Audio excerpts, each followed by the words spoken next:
माही वहीं नीचे बैठे बैठे सो गई। जब उसकी नींद टूटी तो देखा सुबह हो चुकी थी। फ्रेश होकर वह बाथरूम से निकली तो उसकी नज़र सामने आईने पर पड़ी। मांग में सिंदूर देखकर उसे रात की सारी बात याद आ गई। एक दर्द की लहर चेहरे पर आ गई कि पता नहीं अब आगे क्या होगा। उसने नीचे आकर देखा हॉल में सब उदास बैठे हुए थे। उन सबको इस तरह उदास देखकर उसका मन भर आया। युग की नज़र उस पर पड़ी तो वह उठकर उसके पास गया और उसे लाकर माँ के पास बैठा दिया। उसने चारों ओर देखा, उसे कार्तिक कहीं नजर नहीं आया। उसे ध्यान आया कि रात वो गुस्से में बाहर निकल गए थे। उसने वंदना जी की ओर देखा तो वो समझ गई कि माही किसे ढूंढ रही है। वे हल्का मुस्कुराई और बोली, वो रात में ही वापस आ गया था, अभी अपने कमरे में है। माही को चैन आया। तभी सीढ़ी से कार्तिक उतरता हुआ नजर आया। क्षण भर के लिए माही की नजर उस पर ठहर गई। इतने दिनों के बाद वह पहली बार उसे गौर से देखी थी, बिल्कुल उसके सपनों के राजकुमार जैसा। कार्तिक का अट्रैक्टिव लुक माही के दिल में बस गया। वो उसमें खोई हुई थी कि उसे वंदना जी की आवाज सुनाई दी। ये क्या है कार्तिक, तुम कहीं जा रहे हो? हाँ मॉम, मैं वापस लंदन जा रहा हूँ। पर तुम तो अगले सप्ताह जाने वाले थे। हाँ, पर अब मैं यहाँ और नहीं रुक सकता। पर बेटा अभी तो तुम दोनों के कई रस्में बची हुई हैं। मॉम, मैं रात में ही बोल दिया था कि मैं इस शादी को नहीं मानता। और हाँ, जब मैं वापस आऊं तो मेरा कमरा वैसा का वैसा ही रहना चाहिए। उसे डर था कि कहीं उसके जाने के बाद मॉम डैड उस लड़की को मेरे कमरे में ना रहने को भेज दें।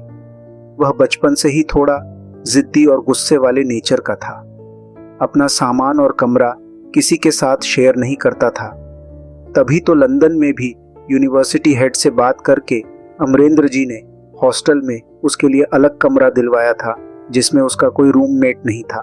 तुम्हारे मानने या न मानने से क्या होगा माही, तुम्हारी पत्नी है और रहेगी। मॉम डैड, आप लोग कुछ भी कह लें, मैं अभी इस चक्कर में नहीं पड़ने वाला। देखता हूँ तुम कैसे इस शादी को नहीं मानते। अगर आप लोग जबरदस्ती करेंगे तो मैं कभी वापस ही नहीं आऊंगा।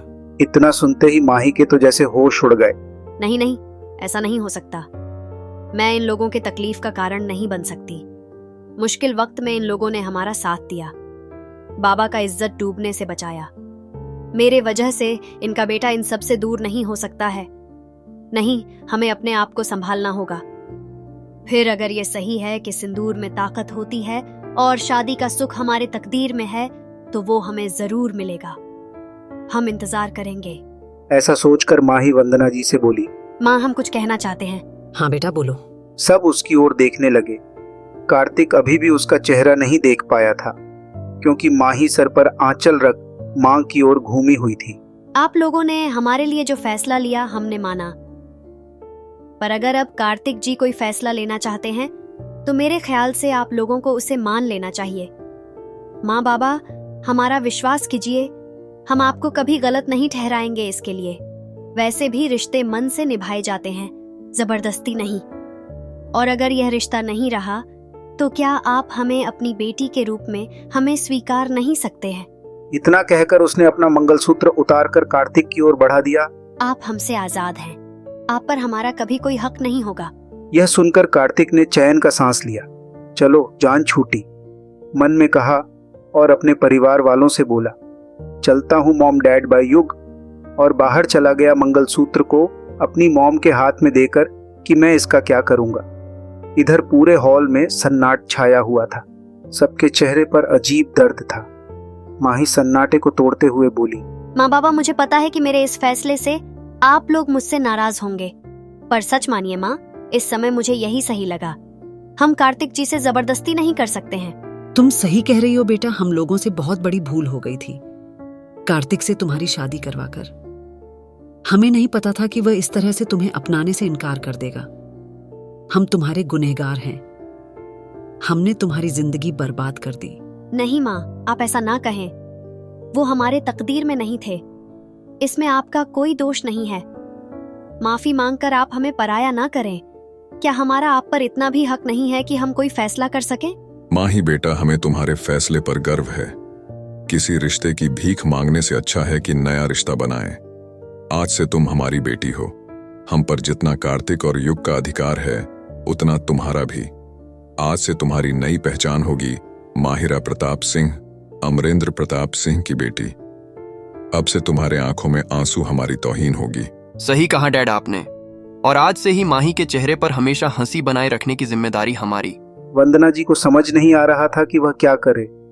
उन्हें तो लगा था कि माही जैसी लड़की का साथ पाकर कार्तिक की जिद और गुस्सा धीरे धीरे शांत हो जाएगा।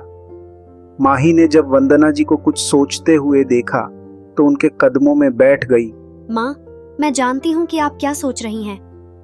माँ, इस वक्त सबसे ज्यादा जरूरी था कि कार्तिक जी लंदन जा रहे थे तो उनका गुस्से में घर से निकलना सही नहीं था।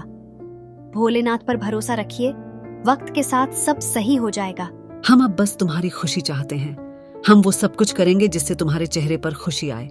युग ने माहौल को हल्का करने के गरज से डाइनिंग टेबल पर हाथ थपथपाते हुए बोला, अगर आप लोगों का हो गया हो तो अब कुछ खिलाने की कृपा करें। भूख के मारे मेरे पेट का हालत खस्ता है, और आप लोगों की जो नई नवेली बेटी हैं उसे भी बहुत भूख लगी होगी। हाँ, सच में माही ने सच में भी कुछ नहीं खाया है। माही, मैं चाहता हूं कि तुम अपनी आगे की स्टडी जारी रखो। मैं तुम्हारे एडमिशन का इंतजाम करता हूं। बाबा, सेशन के बीच में हमारा एडमिशन हो पाएगा क्या? तुम इसकी चिंता मत करो।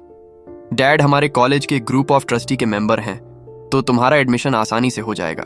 हाँ बेटा, मैं प्रिंसिपल से बात करता हूँ। माही बेटा, हमने तुम्हारा कमरा तैयार करवा दिया है। ठीक है माँ, कहकर माही अपने कमरे में आ गई। पीछे से युग भी उसके कमरे में आया। माही, तुम ठीक हो ना? उसके उदास चेहरे को देखकर उसे सोफे पर बैठाते हुए बोला, जानता हूं माही, नीचे तुमने जो फैसले लिए वो बहुत कठिन है, और मैं यह भी जानता हूं कि तुम कोई कमजोर सी अबला नारी नहीं हो। तुम जरूर कर लोगी। मैं हर कदम पर तुम्हारे साथ हूं, एक दोस्त के रिश्ते से और देवर के रिश्ते से भी। जानती हूँ आप हमारे सबसे अच्छे दोस्त हो, पर शायद देवर भाभी का रिश्ता हमारे किस्मत में नहीं है। लो कर दी ना अबला नारी वाली बात। अरे एक बार भैया को स्टडी कंप्लीट कर वापस तो आने दो, देखता हूँ वो कैसे बचते हैं मेरे दोस्त के जलवों से। ऐसे ही हंसती रहो, और कल से तो रोज हमारे कॉलेज में कोई ना कोई घायल होगा आपके जलवे से। आई विंक करते हुए युग बोला तो माही उसे मारने के लिए दौड़ी। युग आगे आगे, माही पीछे पीछे। दोनों के हंसी से पूरा घर गूंजने लगा। अमरेंद्र जी और वंदना जी माही के चेहरे पर हंसी देखकर मुस्कुरा उठे। माही की नजर उन लोगों के मुस्कुराते चेहरे पर पड़ी तो उसके मन को शांति मिला। उसने अपने आप से कहा, बाबा के बाद ये लोग ही मेरे अपने हैं। इनकी खुशी के लिए मैं जरूर मुस्कुराऊंगी। भले ही मैंने मंगलसूत्र उतारा हो, पर अभी भी आप ही मेरे पति हैं, और मैं इस रिश्ते को अपने मरते दम तक निभाऊंगी। पर फिलहाल तो हमें अपनी नई जिंदगी की शुरुआत करनी है। और एक गहरी सांस लेकर दोगुने आत्मविश्वास के साथ कल की तैयारी में जुट गई। माही की यह नई जिंदगी का सफर कठिन होता है या आसान, जानने के लिए हमारे चैनल कहानी बाजार को सब्सक्राइब करें ताकि आपको नई अपलोड होने वाली वीडियो का नोटिफिकेशन मिल सके। धन्यवाद।